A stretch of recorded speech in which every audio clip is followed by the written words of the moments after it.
लोकसभा निवडणुकीसाठी भाजपची दुसरी यादी जाहीर। राज्यातल्या 20 उमेदवारांची घोषणा। महायुतीचं जागावाटप होण्याआधीच भाजपकडनं नावं घोषित।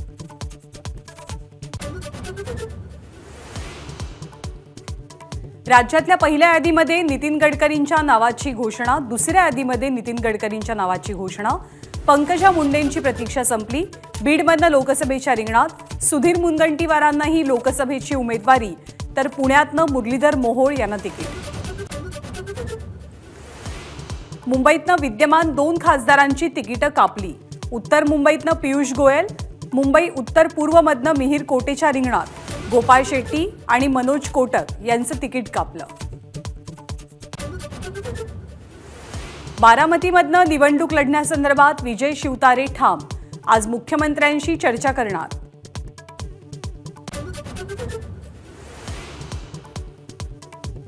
राष्ट्रवादीचे आमदार निलेश लंके आज शरद पवार गटात प्रवेश करणार। सुजय विखेंच्या विरोधात तिकीट मिळण्याची शक्यता। नाशिक जिल्ह्यातल्या चांदवडमध्ये राहुल गांधी सभा घेणार। शरद पवार आणि संजय राऊत सुद्धा सभेमध्ये उपस्थित राहणार। देशातल्या प्रत्येक गरीब महिलेला वर्षाला 1 लाख रुपये थेट बँक खात्यात। सरकारी नोकरीत 50% आरक्षण। आशा सेविकांचं मानधन दुप्पट करणार। काँग्रेसची घोषणा। उद्धव ठाकरे आज रत्नागिरी जिल्हा दौऱ्यावर। शृंगारतळी आणि दापोलीमध्ये आज ठाकरेंच्या सभा। कुणबी नोंदी तपासण्यासाठी स्थापन केलेल्या शिंदे समितीला 30 एप्रिलपर्यंत मुदतवाढ। राज्य सरकारचा निर्णय।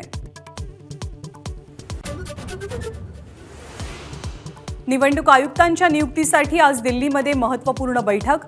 पंतप्रधान मोदींच्या अध्यक्षतेखाली दुपारी 12 वाजता बैठकीला सुरुवात होईल।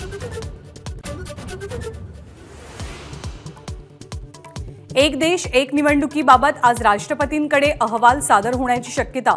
केंद्र सरकारकडनं 2029चं टार्गेट निश्चित। माजी राष्ट्रपती प्रतिभा पाटील रुग्णालयात दाखल। पुण्यातल्या भारती रुग्णालयात उपचार सुरू।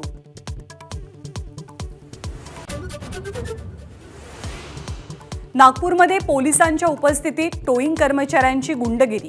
नफ्याच्या नादापायी वाहन चालकांना मारहाण। पेटीएमचं फास्टॅग उद्यापासून रिचार्ज करता येणार नाही। अन्य बँकांची फास्टॅग सेवा वापरावी। राष्ट्रीय महामार्ग प्राधिकरणाचं आवाहन। चिपी विमानतळावरनं हैदराबाद आणि बंगळुरूसाठी विमानसेवा सुरू होणार। येत्या 18 तारखेपासून शुभारंभ।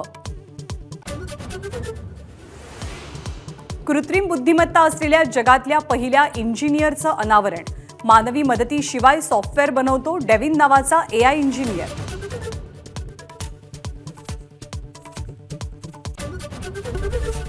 एबीपी माझा, उघडा डोळे बघा नीट।